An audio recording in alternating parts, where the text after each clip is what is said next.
ونتوكل عليه ونعوذ بالله من شرور أنفسنا ومن سيئات أعمالنا من يهده الله فلا مضل له ومن يضلله فلا هادي له وأشهد أن لا إله إلا الله وحده لا شريك له وأشهد أن محمدا عبده ورسوله أما بعد فإن خير الحديث كتاب الله وخير الهدي هدي محمد صلى الله عليه وسلم وشر الأمور محدثاتها وكل محدثة بدعة وكل بدعة ضلالة أما بعد أعوذ بالله من الشيطان الرجيم يا أيها الذين آمنوا اتقوا الله حق تقاته ولا تموتن إلا وأنتم مسلمون يا أيها الناس اتقوا ربكم الذي خلقكم من نفس واحدة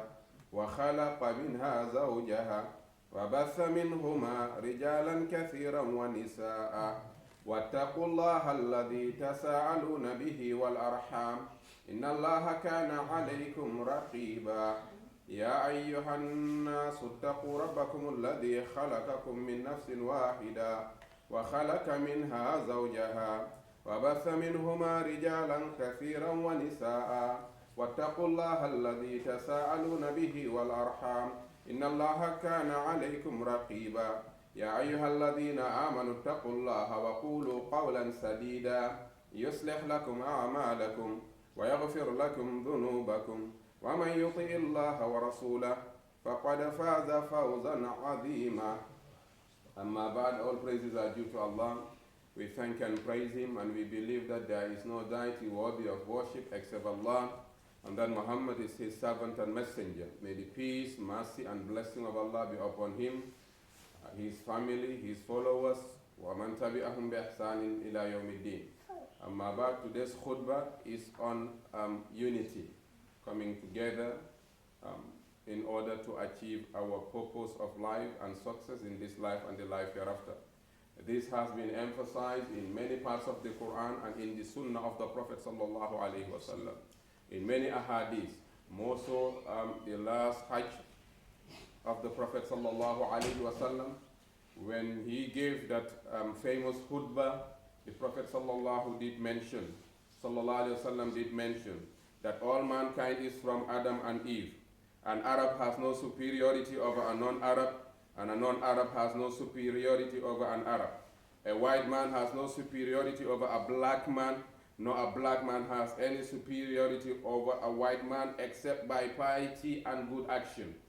Learn that every Muslim is a brother to every Muslim, and that the Muslims constitute one brotherhood. Allah Azza wa Jalla made that clear in the Quran when He said, إِنَّمَا الْمُؤْمِنُونَ إِخْوَةٌ فَأَصْلِحُوا بَيْنَ أَخَوَيْكُمْ, that believers are one brotherhood, so reconcile between the brothers. Let there be a reconciliation between the brotherhood. Another hadith further elaborate on the concept of unity and brotherhood. A Muslim is the brother of another Muslim. He does not oppress him, nor does he leave him at the mercy of others.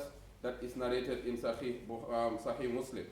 The Prophet sallallahu alaihi wasallam again narrated in a hadith that لا يؤمن أحدكم حتى يحب لأخيه ما يحب لنفسه, that none of you will have faith until what he loves for himself is the same thing that he loves for his brother. But for a variety of reasons, we appear to be fragmented and disconnected from each other. The Holy Quran urges Muslims to be open-hearted and to respect minor differences of opinion. It also warns us of the grave dangers of disunity and mutual hatred among ourselves. In Surah Ma'idah, Allah subhanahu wa ta'ala said, and hold fast all together by the rope of Allah. وَأَتَصِمُوا بِحَبْلِ اللَّهِ جَمِيعًا وَلَا تَفَرَّقُوا. Do not get divided. Allah said, hold to the rope of Allah together and do not get divided. This surah reminds us of our beloved Prophet sallallahu alaihi wasallam, the efforts and sacrifice he made to unite the different tribes at his time. For Tabarakallah, Allah subhanahu wa ta'ala is encouraging everyone to embrace unity, to do whatever it takes, so long as it's the right thing, to unite hearts together. Today we are divided into dozens, into nation states, and within those divisions we have further divisions of mutual hostile and exclusive groups. We have a rather fragmented and disunited ummah, an ummah that often seems to be at odds with itself. How can we start putting things right when we are united, or we are divided up to this level and stage and degree? In Surah Hujurat, Allah again said, and we even opened the Khutba with that verse, wherein he said, mankind, we created you from a single pair of male and female and made you into nations and tribes that you may know each other. إِنَّا خَلَقْنَاكُم مِّن ذَكَرٍ وَأُنثَىٰ وَجَعَلْنَاكُمْ شُعُوبًا وَكَبَائِلَ لِتَعَارَفُوا. But in effect, that's not important. It's just for recognition. Then towards the end of the verse, Allah said, إِنَّ أَكْرَمَكُمْ عِنْدَ اللَّهِ أَتْقَاكُمْ. The most honorable among you in the eyes of Allah is the one who has piety, the most piety among the group, among the sect, among the Muslims, among the human beings. So we need to take heed that honor, dignity, and respect is determined by your piety and connection with Allah, but not who you are and where you came from or what your color is. This verse doesn't say, oh Muslims. It says, oh you who believe. This verse addresses every human being. He didn't say, oh Muslims, oh you who believe. He said, Ya ayyuhan nas. He said, oh mankind. It has been generalized. What that means is, Islam is inclusive, not exclusive. Every human soul has Allah's sacred light within it. When we show respect to others, we also show courtesy to Allah Azza wa Jalla. The principle of Tawheed underpins the great diversity of all created things.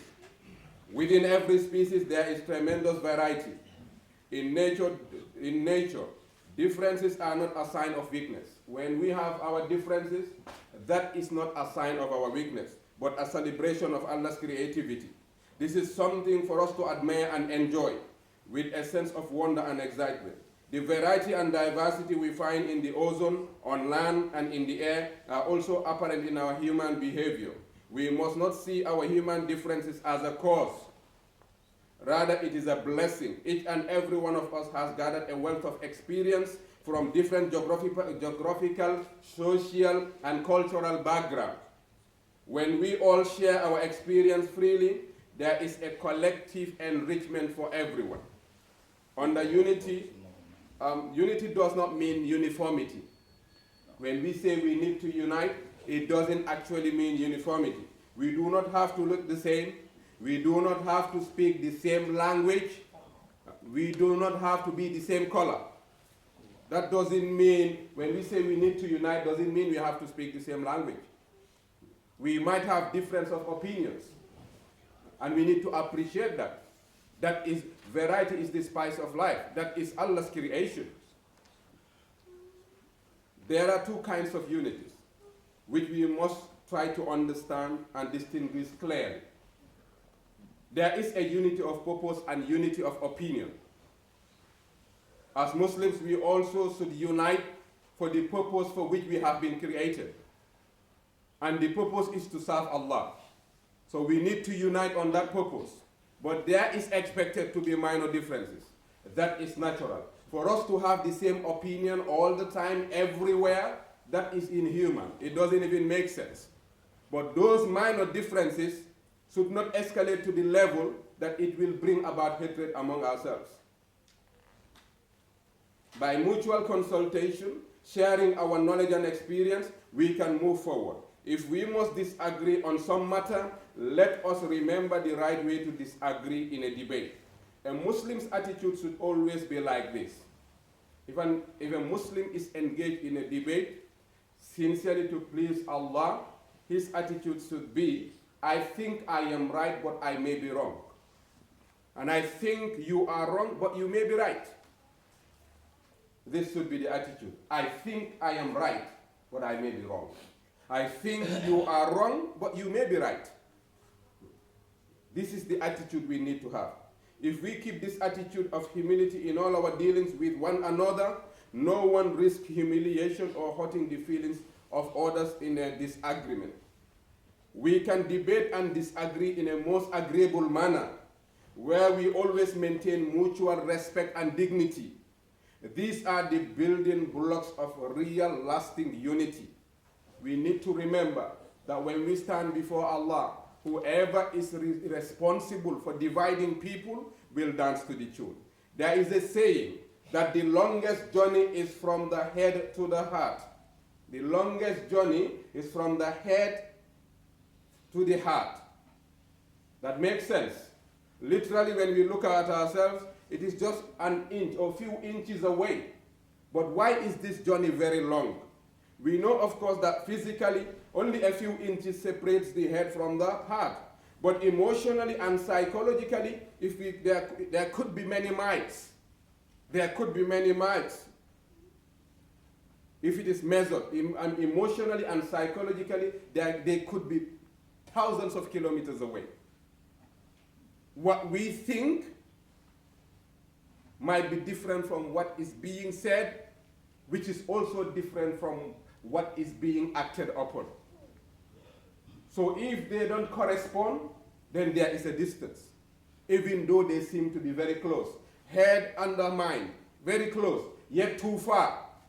If the thinking does not synchronize with what is being said and what is being practicalized, if what we say is the opposite of what we do, then the distance is really far. It is kilometers, if not miles, hundreds, if not thousands of miles away. Unlike the Prophet sallallahu alaihi wasallam, his thinking, his words, his actions, they're all connected. Why? Because he was sincere in words and in deeds. So what we need to do now is to shorten the long journey between the head and the heart, so that whatever you think about, whatever you said, let it be sincere that I'm saying this to please Allah. And if it's sincere to please Allah, the action becomes easy. If it's not for the sake of Allah, what is said for sure might be different from what is being practicalized. So you might do something and people might think, wow, that's a good thing. But in your heart, you don't intend to do it to please Allah. You have a personal interest in that. That will never bring about unity. Never.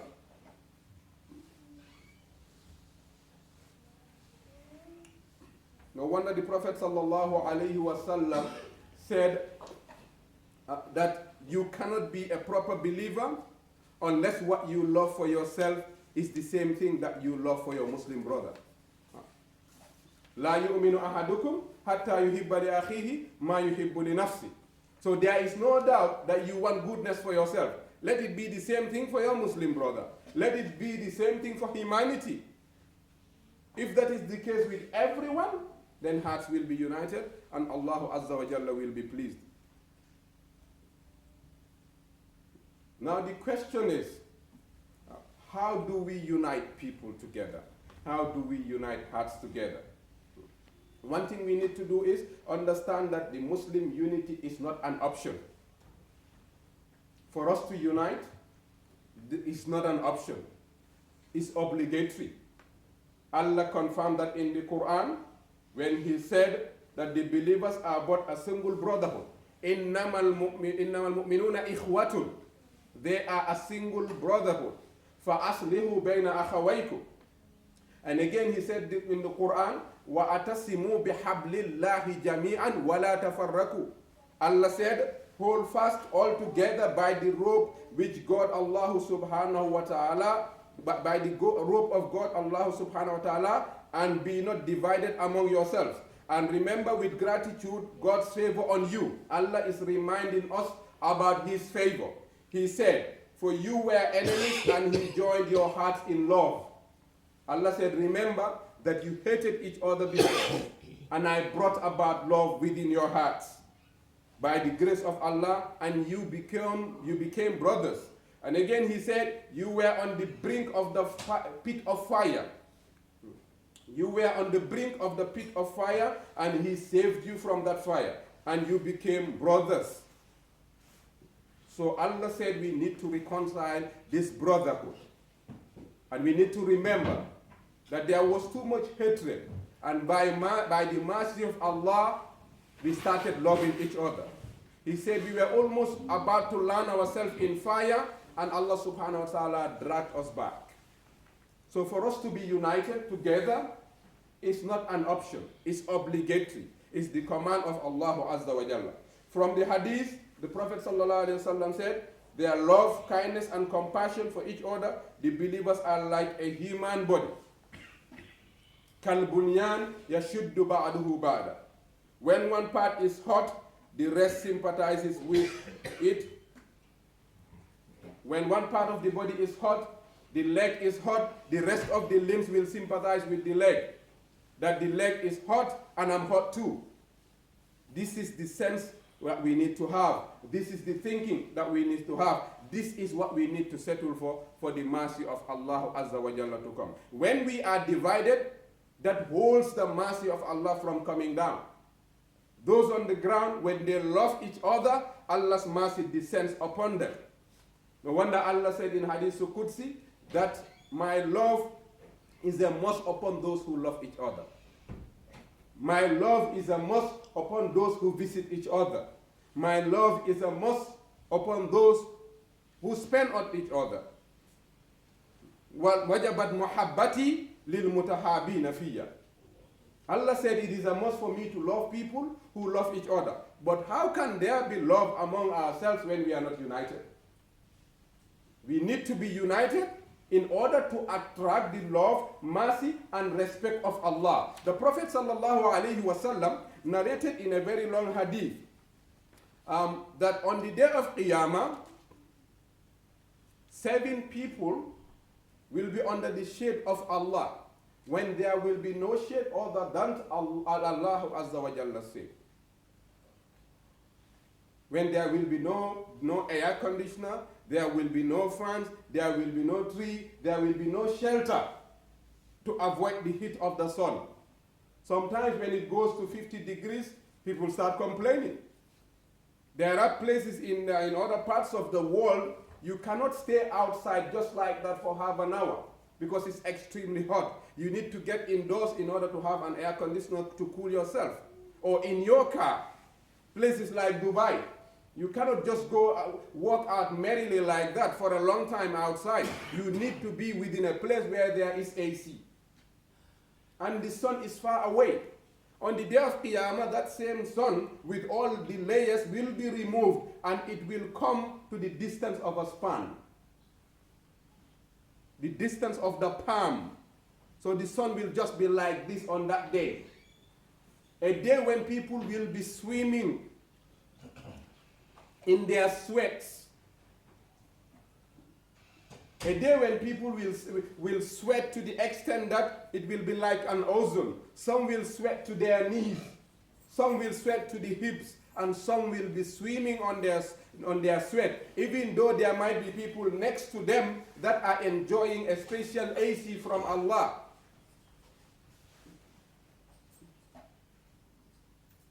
It's a day that awaits everyone. إن زلزلة الساعة شيء عظيم يوم ترونها تذهل كل مرضعة عما أرضعت وتدع كل ذات حمل حملها وترى الناس سكارى وما هم بسكارى ولكن عذاب الله الشديد. This day is coming. A day is coming when يوم يفر المرء من أخيه وأمه وأبيه وصاحبته وبنيه لكل امرئ منهم يومئذ شأن يغنيه. This day is coming that you will run away from your beloved one. يوم يفر المرء من أخيه. This is my best brother. On that day you will run away from him. This is my mother. I love her to bits. On that day you will run away from her and she will run away from you. This is my father. He's my favorite. This is my son, he's my favorite. On that day, you will run away from each other. This is my wife, my partner, my love. This is my husband. On that day, you will run away from each other. Why? Because لِكُلِّ امْرِئٍ مِّنْهُمْ يَوْمَئِذٍ شَأْنٌ يُغْنِيهِ. On that day, everyone will think about his personal self. What's going to happen to me today? Where am I going? What is my fate? What's happening? What am I seeing? What am I hearing? Where would I land myself in today? In Jannah or Jahannam? So I don't have time for anyone. I don't have time for my mother. I don't have time for my father. I don't have time for my sister. I don't have time for my children. I don't have time for my wife. I don't have time for anyone but myself. Nafsi, nafsi. On that day, those who love each other for the sake of Allah, those who were into unity for the sake of Allah, will have a canopy, a shade that will protect them from the heat of that day until they land themselves in Jannah. Whilst people are running about helter-skelter, he or she will be strolling merrily, waiting for the entrance of Jannah. It's like you waiting in a lounge, well looked after. Food is being provided for. Everything is being provided for. Even a bed to relax and wait for the flight to come is being provided for.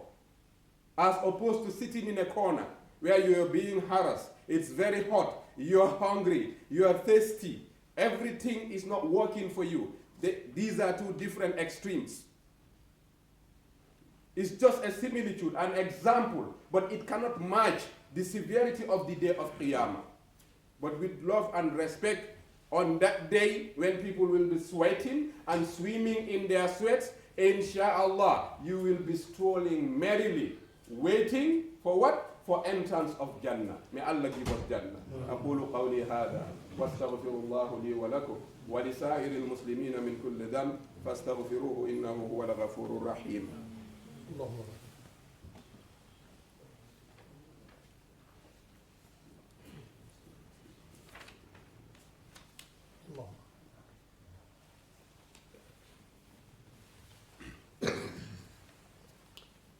إن الحمد لله نحمده ونصلي على رسوله الكريم اللهم صل على سيدنا محمد وعلى آل محمد كما صليت على إبراهيم وعلى آل إبراهيم وبارك على محمد وعلى آل محمد كما باركت على إبراهيم وعلى آل إبراهيم في العالمين إنك حميد مجيد.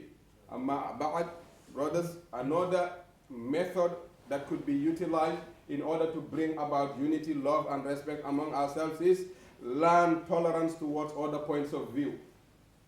Try to tolerate people's point of view.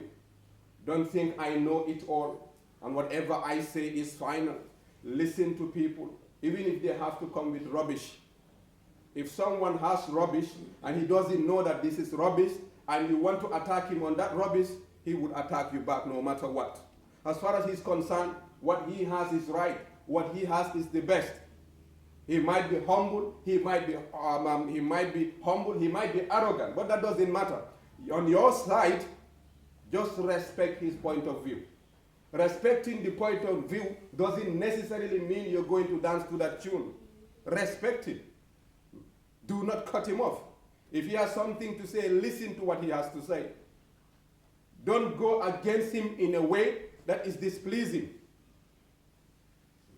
This we have learned from the Prophet ﷺ.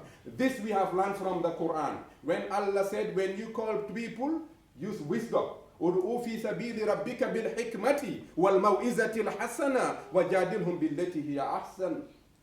Call people towards your Lord with wisdom and argue with them. There's no problem in an argument, but argue with them in the best of ways. وجادلهم بالتي هي أحسن. Engage them in the best of ways. ادعوا في سبيل ربك بالحكمة والموعظة الحسنة. And fair preaching. وجادلهم بالتي هي أحسن. جادلهم بالتي هي أحسن. Argue with them in the best of ways. Listen to his point, put your point forward, and respect his. Remember, you are not the best and he's not the worst.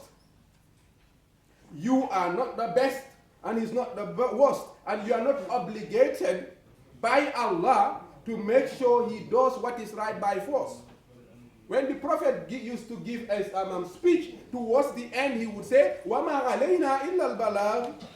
Our duty is nothing other than relaying the message, and it's been done.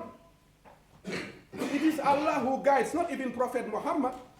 Allah said to Muhammad, إِنَّكَ لَا تَهْدِي مَنْ أَحْبَبْتَ وَلَكِنَّ اللَّهَ يَهْدِي مَنْ يَشَاءُ. Muhammad, you cannot guide those you love. It is Allah who chooses, decides, and guides whomever He wills. So what you need to do is relay the message. So if the Prophet would say, وَمَا عَلَيْنَا إِلَّا الْبَلَاغُ, where do we stand? And like I said, they are not the worst and we are not the best. The people you are dealing with, they are not Pharaoh, they are not Pharaoh, and you are not Musa. The people you are dealing with, or I'm dealing with, they are not Pharaoh, and I'm not Musa. Pharaoh could be, there is no one like Pharaoh today in wickedness, in arrogance, in jealousy, in being too proud. There is no one like Pharaoh today. But there is no one as good as Musa today, because there is no messenger alive today. Musa was chosen, selected by Allah, and Allah befriended him. Kalamullah. But Allah said to him, I'm sending you to this arrogant man, to this proud man. That is Pharaoh. فَقُلْ لَهَا قَوْلًا لَيِّنًا فَقُلْ لَهُ قَوْلًا لَيِّنًا لَعَلَّهُ يَتَذَكَّرُ أَوْ يَخْشَىٰ. Speak with him with a soft voice, Musa. When you approach Pharaoh, don't be rude. Even though Musa wasn't going to be rude, but Allah said, speak with him with a soft voice. لَعَلَّهُ يَتَذَكَّرُ أَوْ يَخْشَىٰ. Maybe he may take heed, he may be reminded, or at least fear Allah.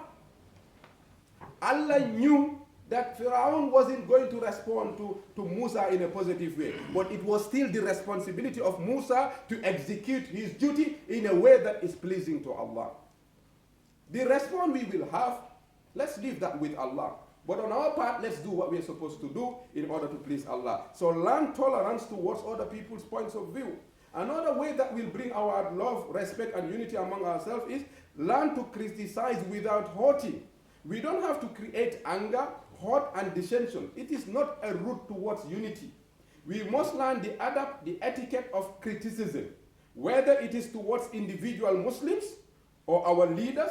Knowing and implementing this will not only help solve the problems in a practical manner, but it will also lead to a greater sense of brother and sisterhood within our community. So we need to take heed. We need to use the etiquette, the adab of criticizing. Like I said, when you criticize, when you argue, when you make a point, don't behave as if you are Allah. I am right and you are wrong. At the back of your mind, take this approach.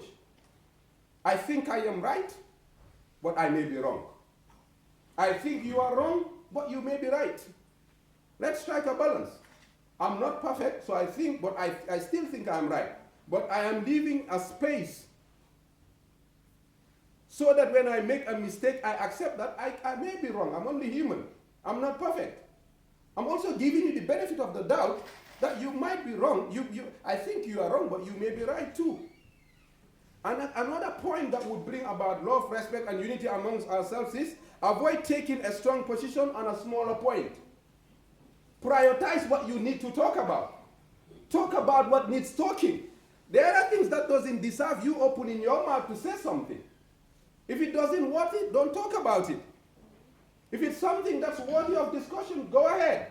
If your colleague has already addressed the situation, don't try to add insult to injury. Maybe I'm wrong, I've been attacked, I've been rectified, and I've taken heed, and you still want to add insult to injury. Maybe I'm stressed, I've made a mistake, I've been rectified, I have moved on, and you still want to continue the rectification. So talk when you need to talk. If there is no need, save your energy for another conversation. For example, it is more important to emphasize that Muslims establish the 5 daily prayers than arguing whether there should be a barrier between men and women. The priority here is to make sure that everyone prays sincerely for the sake of Allah 5 times a day. If we have an option to discuss this or to argue about whether the barrier should be long or short, which one should we prioritize? What we need to prioritize is the fact that Muslims need to pray on time with sincerity and devotion to Allah Azza wa Jalla. Knowing our priorities will help us avoid making secondary issues of the faith factors of division within our communities, so that small differences do not kill the Muslim community or the Muslim unity. Another thing that can help us bring about love, respect, unity among ourselves is reaching out across ethnic boundaries. Reaching out across ethnic boundaries. All of our institutions, functions, and communities in general must become more ethnically diverse and open to the needs and concerns of Muslims and people of all backgrounds. Muslim leaders and individuals have a duty to ensure that no Muslim, regardless of their ethno-cultural background, feels shut out of the community, ignored, or neglected.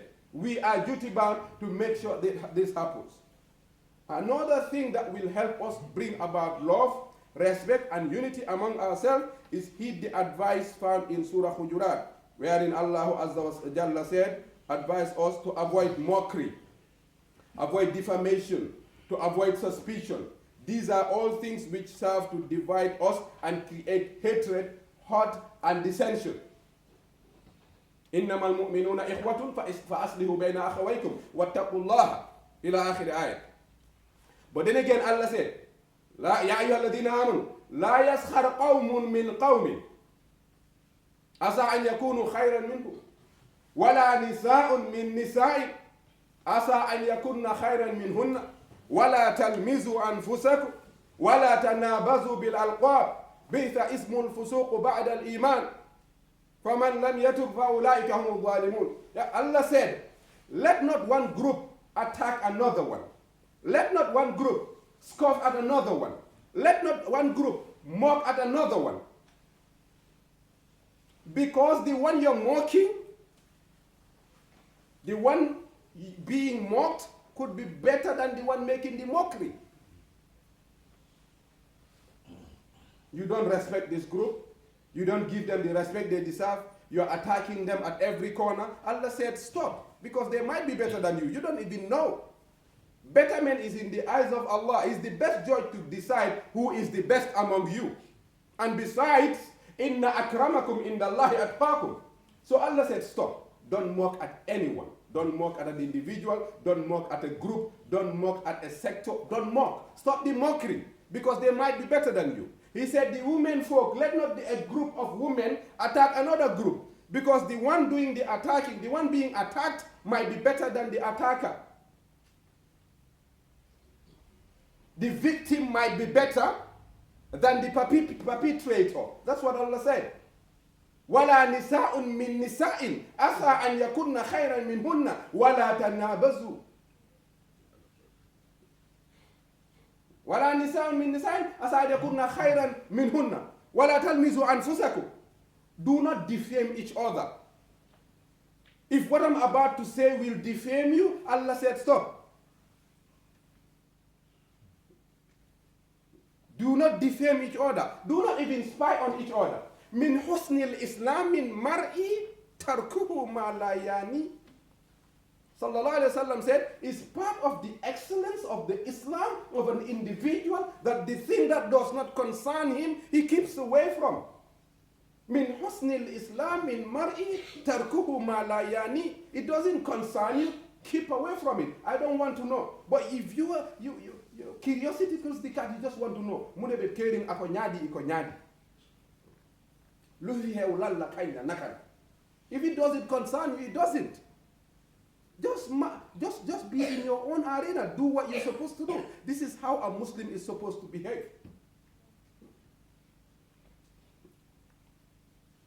Do not defame each other. Do not spy each other. Do not be suspicious of each other. Don't suspect someone. Just give him the benefit of the doubt. If someone comes to you and say, this man said this man said this, don't just conclude and say, this man said this. I said he said it. Confirm whether he did. But don't take ownership of what is being said. I came to you and you said to me, so and so did something wrong. Instead of me saying, first what I need to do is verify.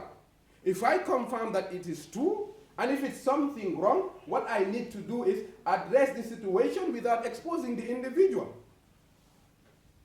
Address it by talking to him directly, dealing with him directly, rather than saying, just taking it from you and making a statement, and even taking ownership of the statement. Instead of saying, I took this information from him, I take ownership by saying, this man did this.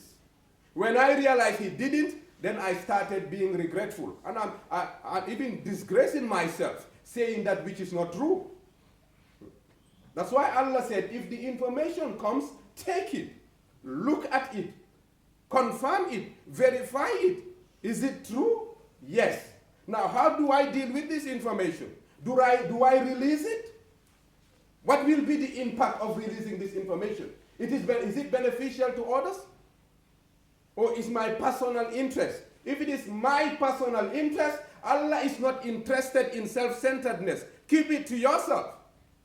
If it makes sense and will help the ummah and the people in general, then release the message. Otherwise, if anyone is harmed by that information, even though it didn't originate from you, you might have taken it from different sources. But if at all people are harmed, on the day of Qiyamah, you will dance to the tune. Because Allah said, I've told you, be careful. Verify before releasing the information. In ja'akum fasiqun binaba'in fatabayyanu an tusibu qawman bijahala fatusbihu ala ma fa'altum nadimin. If a fasiq, someone taking information and spreading it, which is very easy nowadays. I can just sit in my own comfort zone, drinking tea and spreading information that will destroy everyone for a very long time. Allah said, if this information comes, in the first place, I'm not supposed to release it, but I have. After releasing it, now those on the receiving end, Allah said, verify the information. Don't overreact. Don't just jump into conclusion. Verify the information. Otherwise, antusibu qawman bijahala. You might harm a group. You might harm an individual. You might harm a sector. You might harm a setup. Bijahala, out of ignorance. Allah said, I will not forgive this ignorance. فَتُصْبِحُ عَلَى مَا فَعَلْتُمْ نَادِمِينَ. And you may end up regretful of your actions. I will not forgive you. So brothers and sisters, when information comes, let's verify. If at all it's not in the interest of unity, love and respect, keep it to yourself and try to approach the individual, do whatever it takes to stop that information from spreading. From spreading. If you have an avenue or you have a platform that can spread this information, just make sure it doesn't reach that platform. If you have a platform that can say something to stop that information from spreading, then that is it. But if I want to know, I still want to spread. If I said to you, I've sent you a text by mistake, please don't open it. Why are you opening it? I'm not there, but Allah is. It is part of the trust that I'm telling you, don't open it. It's like an envelope. It's not mine. It belongs to someone. His name is there. Then I don't need to open it because it's not mine. The message has come to me that I've sent you a message.